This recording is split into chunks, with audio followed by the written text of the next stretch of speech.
내가 만일 내 입으로 예수를 주로 시인하며 또 하나님께서 그를 죽은 자 가운데서 살리신 것을 내 마음에 믿으면 구원을 받으리라. 사람이 마음으로 믿어 의에 이르고 입으로 시인하여 구원에 이르느니라. 성경에 이르되 누구든지 그를 믿는 자는 부끄러움을 당하지 아니하리라 하니 유대인이나 헬라인이나 차별이 없음이라.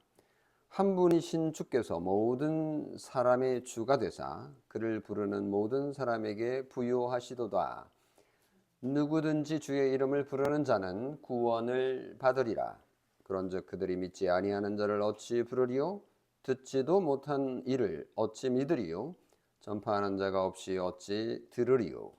보내심을 받지 아니하였으면 어찌 전파하리요? 기록된 바 아름답도다. 좋은 소식을 전하는 자들의 발이요 함과 같으니라.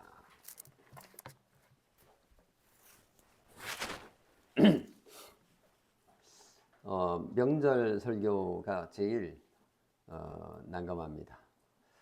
평소에 해오던 설교와 좀 달라야 되는데 하는 부담감이 있어서 그렇기도 한데요. 오늘 설교 그리고 추석에 할 설교를 동시에 두 편을 제가 만들었는데요. 제목은 배우는 성도, 올해 다 우리 교회 표어인데요. 신앙과 지성이라는 부제로 첫 번째 설교를 하려고 합니다. 우리는 때때로 신앙과 지성, 그러니까 믿음과 지식을 대립관계로 보곤 하는데요. 그냥 따지지 말고 질문하지 말고 그냥 믿어. 그러면 되는 거야 라는 생각, 또는 머리 돌리지 말고 그냥 순종해 라고 하는 권면을 많이 듣고 자랐습니다. 세상은 그리스도인을 향해서 그런 모습으로 살아가는 거가 이해가 되지 않아서 비난을 하기도 합니다. 세상 사람들이 비난이 옳은 것일까요? 아니면 우리의 그런 자세가 문제가 있는 것일까요? 오늘 이 주제를 가지고 한번 생각해 보려고 하는데요. 성도가 배우는 이유는 신앙을 증진시키려고 하는 거죠. 성숙한 신앙을 갖기 위해서 우리의 지성은 어떤 역할을 하는가라는 점을 말씀을 드리려고 합니다. 먼저 우리 가운데 들어와 있는 반지성주의적인 이런 생각들, 또는 그리스도인인데 의외로 상식이 좀 없다, 이런 반성을 하게 되는데요. 오늘 그 두 가지를 한번 생각을 해 보겠습니다. 첫 번째는 반지성주의라는 반성입니다. 한국 교회는 해외 교회들로부터 상당히 많은 칭찬을 사실은 받는데요. 여러 가지 있겠죠. 예배의 진심이다, 또 기도의 열심이다, 전도에 정말 대단한 열정을 가지고 있다. 이 모든 걸 보면 헌신과 열심, 이거 하나는 세계 교회가 칭찬하지 않을 수 없다, 이렇게 말하곤 합니다. 실제로 우리 스스로 생각해도 우리 나이가 지긋하신 분들의 신앙생활을 보면 그 헌신이 정말 대단합니다. 자녀인 우리가 볼 때도 그렇고, 또 우리 다음 세대 아이들에게 그런 걸 기대할 수 있을까 싶을 정도로 정말 귀한 그런 신앙의 모습을 가지고 있습니다. 그런데 그럼에도 불구하고 좀 우리의 신앙에 부족한 점은 없을까 생각을 해 볼 때에 반지성주의적인 모습이 있지 않나라는 질문을 던져 봅니다. 그러니까 가장 흔한 우리의 이제 문제라고도 볼 수 있는데요. 어떤 신앙적인 의문이 들고 또 지적인 어떤 질문을 하게 되면 얘는 믿음이 없어 라고 낙인을 찍게 되기 때문에 좀처럼 목사에게 또는 장로님에게 질문하는 분위기가 없습니다. 너는 순종만 하면 되지 왜 자꾸만 질문을 하느냐라고 반문을 하게 되면 그냥 입 닫고 그냥 질문을 중단하게 됩니다. 성경의 배경이나 역사적인 맥락이나 또는 신학적인 이런 질문들이 성경을 읽다 보면 생기잖아요. 이거하고 저거하고 어떤 관계일까? 이런 질문을 하고 싶은데 너는 성경을 마음으로 가슴으로 읽어야지 머리로 읽으려고 하니까 이해가 안 되는 거야 라는 말을 하게 되면 더 이상 질문을 못하게 됩니다. 이런 태도는 신앙을 합리적인 이해가 결여된 맹신으로 이끌 가능성이 상당히 많거든요. 저는 뭐 세가족 공부할 때도 그렇습니다만은 궁금한 게 있으면 물으라고 제가 자신 있게 얘기를 종종 하는데요. 제가 다 뭐 백과사전을 다 달달 외울 정도로 다 알고 있기 때문에 질문하라는 뜻은 전혀 아닙니다. 같이 고민해 보자라는 그런 의도이지요. 우리는 종종 지성적인 그런 어떤 질문이나 또는 메시지나 깊이 있는 그런 묵상보다는 뭔가 좀 가슴이 뜨거워지는 그런 감정을 자극하는 그런 찬양들에 많이 익숙해져 있고 또 눈물 섞인 그런 기도에만 치중하는 그것이 정말 살아있는 신앙이다라고 많이 배워왔고 또 실제로 그런 신앙을 우리가 누려왔습니다. 중요하죠. 그런 감정적인 부분들 그리고 또 의지적인 그런 신앙의 결단과 헌신 아주 소중합니다. 그런데 지성이 빠진 뒷받침되지 않은 그런 감정적인 고조는 일시적인 흥분에 그치기 쉽고 삶의 구체적인 변화를 이끌어내기에는 턱없이 동력이 부족하다라는 비판을 받게 됩니다. 그런 신앙들이 얼핏 되게 순수하고 또 겸손한 믿음처럼 보이지만은 자칫 건강한 지성을 마비시키는 반지성주의의 덫에 빠질 그런 약점도 있습니다. 우리가 펼쳐둔 성경은 결코 지적인 행동을 신앙의 적으로 간주하지 않습니다. 오히려 성경은 참된 믿음을 그리스도의 말씀을 듣고 그 의미를 깨닫는 그런 지적인 과정이라고 설명하고 있거든요. 그래서 마음을 다해 하나님을 사랑하라는 명령은 그 존재 자체만 보더라도 사고 능력을 동원하라고 그리고 진리를 탐구하는 그런 말씀이 포함되어 있는 것이거든요.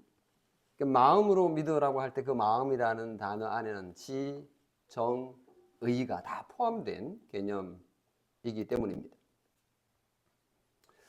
첫 번째가 반지성주의의 어떤 약점이라면 두 번째는 상식의 결여라는 비판을 또 우리가 받게 되는데요. 실제로 그리스도인으로서 살다 보면 상식이 없다. 예수 믿는 사람들은 상식이 없어. 넌 왜 상식이 없냐? 이런 비난을 받을 때는 좀 억울하기도 하고 그런 경우들이 있지 않나요? 물론 믿음이라는 게 상식을 뛰어넘는 초월하는 측면이 있기 때문에 이제 그런 비난을 받을 때는 당연히 이제 그런 비난을 하는 사람이 문제이겠지요. 그런데 또 어떤 때는 정말 상식이 있어야 될 때 고집을 부려서 믿음이라는 또는 하나님이라는 이름으로 덮어 씌워가지고 억눌러서 아주 엉뚱한 말과 행동을 할 때도 있는 것이 사실입니다. 왜 이런 일이 발생하고 있는지 한번 생각을 해 보면요. 상식이라는 거는 뭐 예를 들면 옛날에는 회사 들어갈 때 뭐 상식 시험도 봤던 것 같아요. 중국의 수도가 뭐냐? 베이징, 바로 나오네요. 북경이 아닌가요? 네, 삼각형의 뭐 내각의 합이 뭐냐, 뭐 이런 좀 어렵나요? 네, 뭐 이런 일반적인 지식, 이것도 이제 상식이지만 이 상식이라는 말은 상식, 한자어도 그렇지만 영어도 common sense라고 하는 단어만 보더라도 이게 그 타인과 함께 사회를 이루면서 살아가는데 유익이 되는 그런 개념이 바로 상식입니다. 그러니까 어떤 한 사람에게는 해가 되는 거를 상식이라고 보지 않습니다. 그러니까 함께 공유하는 사회적인 공동체와 관련이 있는 거가 이게 상식이라는 개념이거든요. 그래서 이 상식이라는 거는 이 종교에도 저 종교에도 유익이 되는 그런 개념이어야 되지 어느 한쪽에서만 주장하는 어떤 그런 개념일 수는 없는 거죠. 그래서 이 상식이라는 커먼 센스라고 하는 것에 그러면 반대를 생각해 보면 커먼 센스의 이 상식이 뭔지가 드러나는데 커먼 그러니까 이거는 일반적으로 통용되는 그리고 또 커뮤니티라고 하는 이 공동체에 유익한 그런 개념과 반대되는 건 뭘까요? 사적인 거겠죠. private sense, common sense가 아니라 private sense가 반대 개념이라고 생각할 수 있는 거죠. 좀 이기적인 개념인 거죠. 그러니까 나에게만 적용되는 거, 나만 좋은 거, 다른 사람들은 상관없어. 내가 옳은 거야. common sense, 상식과 사적 의식. 이 번역이 좀 상식은 되게 멋있는데 그 반대되는 개념으로 번역을 private sense로 뭐라고 번역을 해야 될지 모르겠어요. 제가 아무리 찾아봐도 좋은 걸 못 찾았는데 좋은 단어 있으면 저한테 알려주시면 좋겠어요. 사적 의식. 사적 아닌데. 하여튼 그 common sense하고 private sense의 개념을 생각해 보면 이 상식이 뭔지를 확인할 수 있는데 그러면 그리스도인들이 또는 그리스도인 너가 상식이 없어 라는 비난을 하게 되거나 또는 난 왜 상식이 좀 부족하지? 라는 생각을 하게 될 때의 그 상식은 상대방을 불쾌하게 만들거나 자기만 옳다라고 고집스럽게 교만하게 주장을 하거나 또 그런 태도를 취하는 것. 근데 이런 거가 상식이 없다라는 모습과 관련이 되는 겁니다. 단순히 상식이 없다라는 게 무식해, 무지해 이런 차원과는 다른 개념으로 이해를 해야 됩니다. 얘는 IQ가 뭐 100이니까 뭐 암기를 이만큼 하고 단어를 몇 개나 알고 수학 문제를 얼마나 풀고 이런 개념의 상식이 아니고 공동체에 얼마나 유익이 될 수 있는 생각과 말과 태도를 행동을 하느냐와 관련된 것을 이제 생각을 해볼 때 그리스도인들은 오히려 이 상식이 있어야 되는데 그러지 않겠습니까? 이 공동체에 유익이 돼야 되는데 아니 자기만 맨날 옳다고 그러고 자기에게 유익한 것만 하려고 그러고 손해 안 보려고 그러고 뭐 이런 개념이 상식이 없다라는 평가로 생각을 해보면 나는 혹시 그런 삶을 살지는 또는 그런 말을 또는 그런 행동을 하지는 않았나라는 것을 반성하게 됩니다. 이 상식이 무너지면요. 그래서 본인의 나와의 의도와는 상관없이 복음의 문이 닫히는 결과를 낳을 가능성이 농후합니다. 그러니까 상식이 배제된 신앙은 공공의 영역에서 우리 삶의 영역에서 소통 능력을 아예 잃어버리게 되는 거죠. 너 예수 믿어? 말도 하기 싫어. 말도 섞지 마. 이런 반응을 경험하게 되면 상당히 곤란해지는 거죠.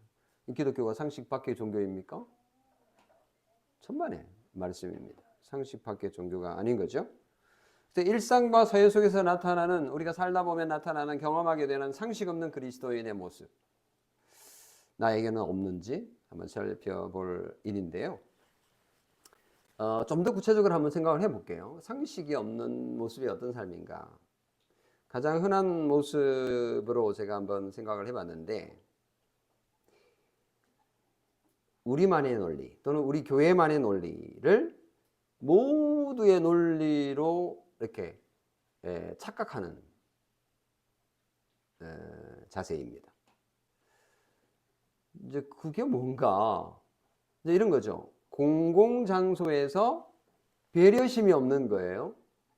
그리스도인들이. 옛날에는 뭐 배려심이 없어도 뭐 열심 하나로 다 그냥 인정해 줬는데 요즘은 그렇지 않습니다. 뭐 지하철이나 광장에서 타인에게 일반인에게 불쾌감을 주는 방식의 뭐 활동들, 기독교인의 활동들이 뭐 여러 있잖아요. 여러분 머리에 떠오르는 뭐 큰 소리로 또는 뭐 스피커를 높여가지고 막 그렇게 뭔가를 하는 그런 것들도 공공성의 결여, 상식이 없는 행동일 수 있는 거죠. 또는 주말에 교회 인근의 주차 문제, 이거는 이제 뭐 의도된 건 아니지만 주일날 주차를 하게 되면 그 주변의 마을 사람들에게 엄청난 이제 불편을 주게 되고, 또 교회로 모이다 보면 뭐 찬송하다 보면 노래 소리 들려나오고 찬송 정도가 아니고 뭐 웅짝웅짝 하다 보면 뭐 진짜 엄청난 소음을 내게 되는데 니네들 왜 우리 예배를 방해하냐 이제 이렇게 싸움을 하게 되면 이제 그리스도인들은 상식 없는 사람들이다라는 어떤 이런 평가를 이제 원치 않게 받게 되는 그런 일들입니다. 그래서 이제 그건 시민의식과도 이제 관련된 건데요.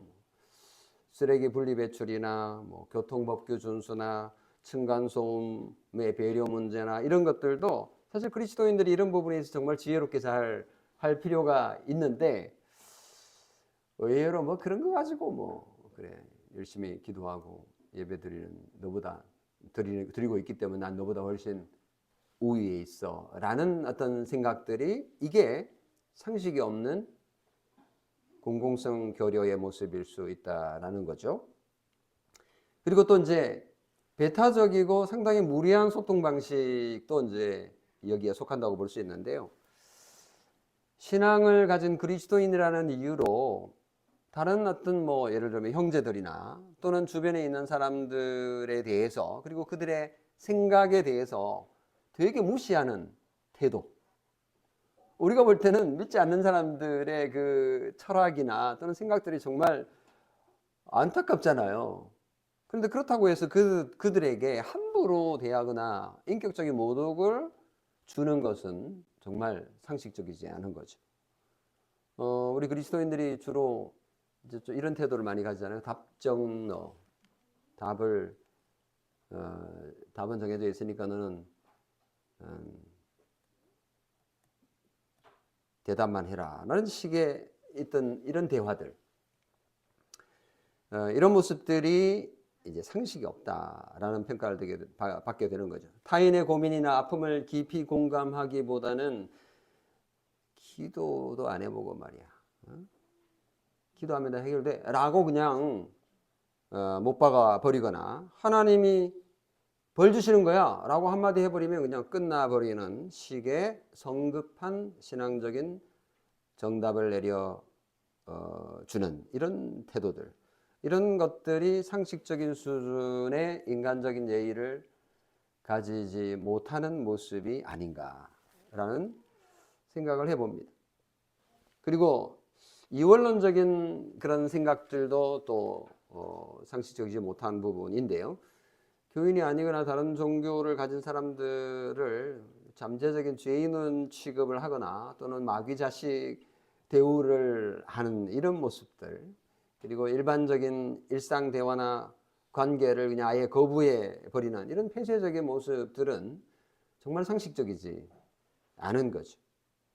그러니까 이게 공동체나 이웃에게 유익이 전혀 안 되는 모습입니다. 그리고 또 그리스도인들이 우리도 뭐 그리스도인이죠. 그러니까 내 잘못이나 실수를 신앙의 언어로 이렇게 포장해 버리고 덮어버리는 어떤 이런 모습들도 종종 있습니다. 내가 목사인데 뭐 조금 잘못된 거 가지고 뭐 이런 식의 태도들, 나는 교회 다니는데, 내가 이래봬도 하나님의 자녀인데, 사탄의 자식이 어디 큰 소리야, 뭐 이런 식의 어떤 그 우월감, 그러니까 책임 회피를 하는 방식 가운데 하나인 거죠. 그 사회적인 책임까지도 그냥 안 지려고 하는 겁니다. 직장에서 업무상 실수를 하거나 누군가에게 피해를 주고도 난 하나님하고 해결 다 했어. 너 나한테 뭐라고 하지 마. 뭐 이런 태도들. 정작 피해를 본 당사자에게는 사과나 보상을 하지 않으려고 쓱 빠지는 이런 행동들이 상식 없는 그리스도인의 모습인 거죠. 그리고 또 어떤 일을 할 때 충분히 상의하고 합리적으로 소위 상식적으로 해결해야 할 일이 뭐 예를 들면 금전적인 거래를 하거나 또는 계약을 하거나 이런 거를 해야 되는데 기도해 보니까 응답받았다고 뭐 거기에 뭐 기도가 들어와서 뭐 기도로 밀어붙이는 어떤 이런 상황들. 그 한마디 하면 끝장나는 거예요. 이렇게 밀어붙이면서 절차와 상식을 무시하는 모습들도 우리 가운데 종종 있지 않았나라는 생각을 해 봅니다. 그래서 지성이나 이성을 우리가 그리스도인들이 얼마든지 사용할 수 있어야 되는데 반지성주의로 흐르거나 또는 상식을 도외시한 그런 모습이 우리 그리스도인들에게 있다면 우리가 지성에 대해서 또는 하나님께서 우리에게 주신 인성에 대해서 또는 이성에 대해서 우리가 오해하고 있는 부분은 없는가라는 반성을 하게 됩니다. 그래서 다 우리 교회가 2026년에 배우는 성도, 그러니까 교육을 하면 배우게 되지 않습니까? 그 행위는 지적인 행위거든요. 그러니까 신앙과 이 지성이 어떤 의미가 있는지를 잠시 다음으로 살펴보겠습니다. 성경은 지성을 신앙과 이렇게 대립시키지 않습니다. 그러니까 예수 믿는 사람들이 반지성주의가 되어서는 안 되는 거죠. 그럴 수가 없습니다. 잠언 4장 7절에 보면 지혜가 제일이니 지혜를 얻으라. 네가 얻은 모든 것을 가지고 명철을 얻을지니라 라고 권면을 하고 있는데, 여기에 보면 지혜와 명철은 단순히 세상적인 그 머리 싸움이 아니라 하나님의 창조 질서를 이해하고 분별하는 그런 지적인 활동을 말하지 않습니까? 하나님께서는 우리가 눈 감고 그냥 맹목적으로 믿기만 해 라고 말씀하시지 않고, 하나님께서 주신 이 지성 그리고 지혜, 명철의 등불을 켜고 살아라 라고 말씀하십니다. 이 본래 이제 지성이라고 하는, 인텔렉트라고 하는 이 단어는 문자 그대로 그 지식의 본성적인 능력입니다. 그러니까 우리가 어떤 지식을 습득을 하는데요, 그 지식을 활용하는 것까지를 포함하는 능력을 말하는 거죠. 우리는 창문이 뭔지 알죠? 남쪽에 있는 창문은 햇살을 많이 받아서 난로 역할을 한다라는 것도 압니다. 겨울에 눈이 내리면 저 눈은 너무너무 아름다워. 근데 녹으면 너무너무 추해. 뭐 이런 것들을 아는 거죠. 인지하는 거죠. 책을 읽고 동영상을 보고 SNS를 통해서 메시지를 보냅니다. 이 모든 활동에 지성이 동원이 되는 거죠. 머리가 돌아갑니다. 이거 뭐 지성이라고 하는 단어도 있지만 또 이성이라고 하는 단어도 있어요. 뭐 같은 거를 표현하는 조금 다른 그런 표현들입니다만은, 그 이성이라는 것도 마찬가지로 인간이 가지는 어떤 지적인 영역을 얘기하는 거죠. 추리할 수 있는 능력, 이게 이제 이성인데, 뭐 예를 들면 모든 사람은 죄를 지었다. 죄인은 죽는다. 이 두 개를 합치면 그러므로 모든 사람은 죽는다. 뭐 이런 간단한 추리를, 결론을 내릴 수 있는 것은 이 지적인 작업에 의해서 이루어지는 거거든요. 오늘은 설 명절 기간 중에 하나인데요. 명절입니다. 그죠? 오늘은 명절입니다. 명절에는 도로가 막힙니다. 그러면 명절에 움직이면 도로가 막혀서 시간이 많이 걸립니다. 이런 지적인 어떤 그런 활동을 통해서 추론하고 결론을 내릴 수 있습니다. 이렇게 생각할 수 있는 능력이 바로 지성인 거죠. 그러니까 지성을 이용해서 도로에서 시간을 낭비하지 않으려고 어떻게 하면 좋을까? 우리가 머리를 굴려봅니다. 뭐 어떤 때는 유익을 얻기도 하고 어떤 때는 그래 봐야 별 수 없더라. 뭐 그런 경우도 있습니다만은 이렇게 우리가 알고 나면 왜 이렇게 차가 밀리지? 명절이라서 그렇구나 라고 알게 되면 좀 훨씬 우리가 분노를 가라앉힐 수 있는 여유가 생기는 거죠. 이게 바로 다 지성과 이성의 능력 덕분입니다. 신앙생활에도 사실은 지성과 이성이 상당히 많은 작용을 합니다. 다만 지성이나 이성으로 모든 것을 다 할 수 있다라고 생각하는 지성주의, 이건 문제입니다. 그거는 우리 반대합니다. 이제 그런 의미에서 반지성주의는 우리가 오케이입니다. 그런데 지성주의, 진정한 의미의 지성주의는요, 반지성주의를 포함할 수 있는 건데, 이 반지성주의의 부정적인 측면, 그리고 지성주의의 부정적인 측면을 우리가 다 경계를 할 거지만, 바른 의미에서 지성은 우리에게 믿음에, 특히 신앙의 아주 중요한 부분이라는 것을 오늘 본문을 통해서 확인하게 되는데요. 이제 본문으로 왔습니다. 로마서 10장 9절 10절을 한번 읽어보겠습니다. 로마서 10장 9절 10절 같이 읽을까요? 시작. 내가 만일 내 입으로 예수를 주로 시인하며 또 하나님께서 그를 죽은 자 가운데서 살리신 것을 내 마음에 믿으면 구원을 받으리라. 사람이 마음으로 믿어 의에 이르고 입으로 시인하여 구원에 이르느니라. 바울은 여기서 마음으로 믿어와 입으로 시인하여 라는 두 행위를 언급하고 있는데요. 마음으로 믿어 의에 이르고 입으로 시인하여 구원에 이른다. 그러고 나서 복음을 듣고 믿기까지의 과정을 바울은 일종의 논리적인 고리를 사용해서 설명을 합니다. 13절에서 15절까지 한번 읽어볼게요.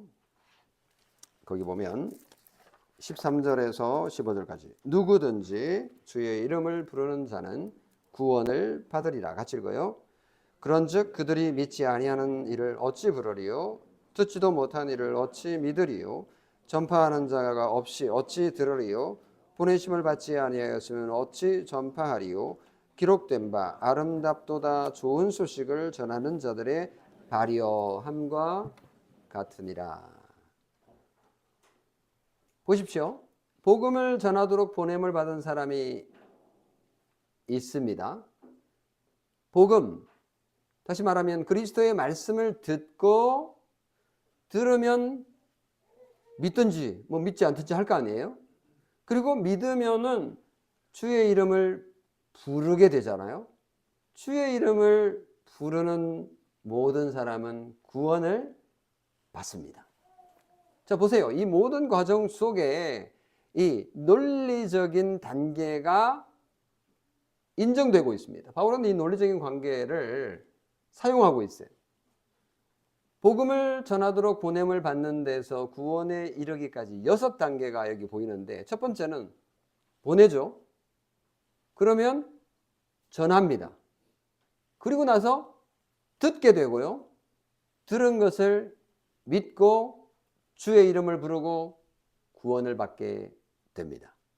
여기 6단계예요.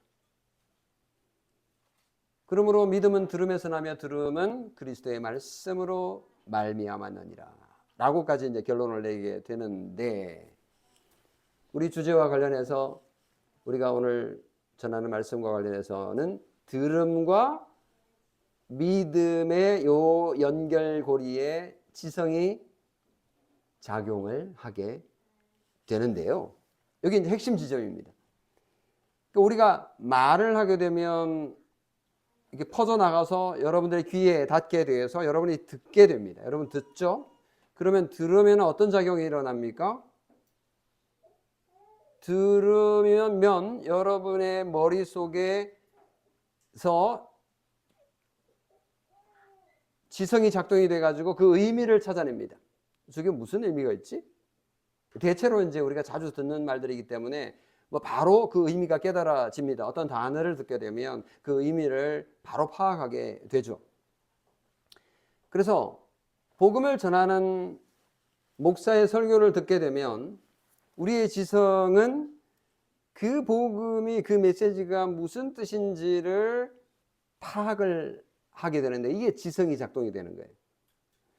예수님이 나를 위해 십자가에 죽으셨다는 그 사실을 듣게 될 때에, 예수님이 부활하셨다는 사실을 듣게 될 때에, 그리고 그것이 나의 죄를 위한 것임이라는 사실을 듣게 될 때에 나의 지성이 작동을 해서 이해하게 되고 내 마음에 받아들이게 되고 그런 과정들이 작동을 하게 되는데,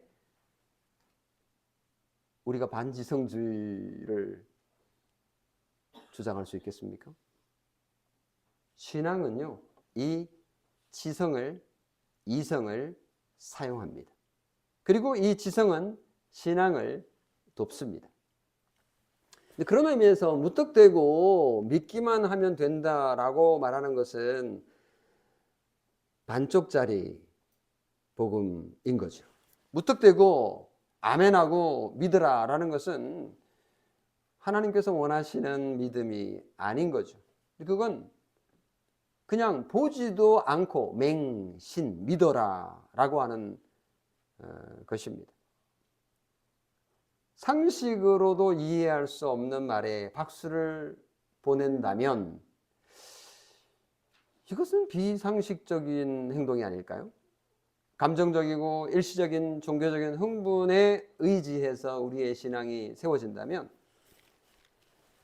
되게 위험한 것이 모래 위에 성을 쌓는 것과 같을 것입니다. 성경은 우리에게 그런 의미에서 마음, 곧 지성을 다하여 주 너희 하나님을 사랑하라 라고 명령하고 있다는 사실에 주목하게 됩니다. 그래서 복음을 듣고 그것이 참된 진리임을 깨닫고 지성적인 활동을 하게 될 때에 우리가 구원에 이르게 된다라는 사실을 우리가 확인하게 됩니다. 이제 마지막으로 정리를 해보겠는데요. 우리가 신앙생활을 하면서 지성과 이성 이거를 신앙과 분리해서는 안 되는구나 라는 사실을 확인하게 됩니다. 지성은 멀리해야 할 사탄의 달콤한 미끼가 아니라 하나님께서 우리에게 주신 고귀한 선물이구나. 우리가 이 선물을 제대로 사용하지 않을 때에는 신앙은 상식 이하의 영역으로 추락할 위험이 있다라는 사실을 기억해야 하겠습니다. 지성은 믿음의 기초를 든든하게 할 겁니다. 우리가 믿는 바를 바르게 알 때에 우리의 신앙은 감정의 기복이나 환경의 변화에 쉽게 흔들리지 않을 거예요. 그래서 우리가 교리를 열심히 읽고 배우는 겁니다. 디모데후서 1장 12절에 보면 내가 누구를 믿으며 또한 내가 의탁한 것을 그날까지 그가 능히 지키실 줄을 아노라 라고 바울이 고백했는데, 이 아노라 라고 하는 것은 확신하는 것의 뿌리가 되는 거죠. 우리의 지성이 우리의 믿음을 확실케 하는데 역할을 한다라는 거죠. 그리고 지성은 삶과 신앙을 연결해 줍니다. 우리가 교회 문을 들었을 때 이성의 머리를 그냥 저기 바깥에 떼어놓고 걸어놓고 예배당에 들어 오려고 하는 사람이 있어요. 자꾸 머리 돌리는데 너 좀 쉬어. 그래서 아무 생각 없이 들어와가지고 그냥 무조건 아멘 아멘 하다가 은혜 받고 이제 나가고, 나갈 때 지성을 가지고 다시 붙여가지고 사회로 돌아간다. 이렇게 생각하며 사시는 분들이 종종 있다고 그래요. 실제로 그처럼 우리가 신앙생활을 하는 때도 있지 않았나 하는 반성을 하게 되는데요. 그게 아니죠. 우리는 지성과 함께 들어와서 그 하나님께서 주신 그 지성으로 설교를 들을 겁니다. 이 지성으로 또 세상에 나가서 우리의 삶을 분별하고 직장에서 정직하게 일하고 또 이웃과 상식적인 소통을 해 갈 겁니다. 이것이 바로 바울 사도가 권면한 로마서 12장 2절의 의미가 아닐까요? 너희는 이 세대를 본받지 말고 오직 마음을 새롭게 함으로 변화를 받아 하나님의 선하시고 기뻐하시고 온전하신 뜻이 무엇인지 분별하도록 하라. 이것이 우리가 기억해야 될 하나님께서 우리에게 주신 지성의 역할일 겁니다. 마음을 새롭게 한다. 다시 말하면 우리의 생각하는 방식, 지성의 변화를 요구하고 있는 거죠. 그리스도 안에서 변화된 지성만이 무엇이 하나님의 뜻인지 분별하게 하고 또 세상의 거센 물결 속에서도 그리스도인답게 유유히 살아가게 될 힘을 줄 것이라고 믿습니다. 그래서 원래 다우리 교회의 표어는 배우는 성도입니다. 열심히 평소에도 열심히 했지만 또 올해 특별히 배우는 의미가 있음을 확인하게 되는데요. 하나님을 아는 지식에서 자라가기를 원합니다. 우리 다동모 모교 모임에서 하나님을 아는 지식이라는 책을 읽고 있다고 들었습니다. 잘 하시고 계신데요. 신앙은 지속적으로 성장해 갑니다. 또 가야 합니다. 베드로후서 3장 18절에 보면 오직 우리 주 곧 구주 예수 그리스도의 은혜와 그를 아는 지식에서 뭐라고요? 자라가라라고 권면합니다. 지식 자체는 사탄의 것이 아니에요. 지식을 정죄할 이유가 없습니다. 지성을 숭상하지도 말아야겠지만 지식을 멈추는 것도 손해입니다. 질문하기를 두려워하지 마십시오. 성경을 열심히 읽고 공부하고 묵상하십시오. 우리는 다우리교회 매일 한 장씩 성경 읽기 하고 있지 않습니까? 밴드에 들어오기가 힘들어가지고 들어와서 흔적을 안 남기시는 분이 많이 계신데 뭐 이왕이면 좀 남겨주시면 좋겠어요. 흔적을 남겨야 이게 좀 매입니다. 좀 매여야 우리가 도움을 받잖아요. 그렇지 않으면 쉽게 그냥 나가 떨어지게 됩니다. 그래서 성경을 열심히 배우고 하나님이 통치하시는 이 세상을 하나님께서 주시는 지성의 눈으로 바라보려면 하나님의 뜻을 잘 알아야 되니까요. 그래서 오늘부터 좀 작은 것부터 실천하면 좋을 것 같아요. 설교를 우리 다우리교회 어린이들이 열심히 요약하고 있는데 단순히 그 포인트를 얻기 위한 목적만은 아닙니다. 그것은 훈련하기 위해서 그냥 약간의 당근이지만 정말 중요한 것은 이 우리의 지성을 이용해서 하나님의 말씀을 잘 듣고 우리의 마음에 익혀서 하나님께 영광을 돌리고 또 하나님의 뜻대로 살아가기 위한 거죠. 그렇게 우리가 설교를 잘 듣고 노트로 필기하면서 요약 정리하게 될 때에 우리의 그 신앙적인 그 지식의 근육을 튼튼하게 기르게 될 거라고 저는 확신합니다. 우리 어린이들 요약하는 거 힘들죠? 근데요, 이건 어마어마한 자산이 될 겁니다. 어마어마한 자산이 될 겁니다. 우리 엄마 아빠들 어렸을 때 그거 별로 안 해보셨죠? 부러워하셔야 됩니다. 여러분의 자녀들. 정말 큰 유익이 있을 거라고 확신합니다. 질문을 멈추지 않는 건강한 지성이 우리의 신앙을 더욱더 건강하게 만들고 더 풍성하게 만들 것임이 분명하기 때문입니다. 머리만 커져가지고 에이 그런 거 시키지 마. 그건 정말 상식이 없는 그 주장입니다.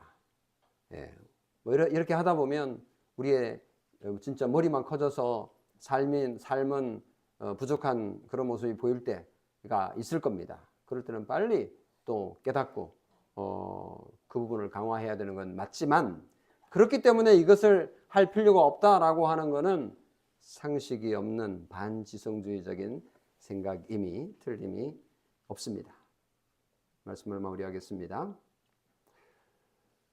성도 여러분, 참된 신앙은 지성을 부정하지 않습니다. 오히려 지성을 굴복시켜서 하나님의 뜻을 따르게 만들 겁니다.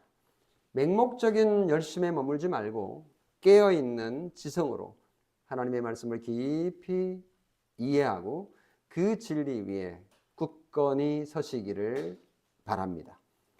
우리의 뜨거운 가슴과 냉철한 머리가 하나 되어서 세상 속에서 상식적이고도 탁월한 그리스도인의 삶을 살아낼 때에 비로소 세상은, 우리 이웃은 우리를 통해서 하나님을 보게 될 것입니다. 지성과 영성이 조화를 이루는 정말 온전한 우리 신앙의 길을 걷는 다우리교회 성도 여러분이 되시기를 주님의 이름으로 축원합니다. 아멘. 기도하겠습니다.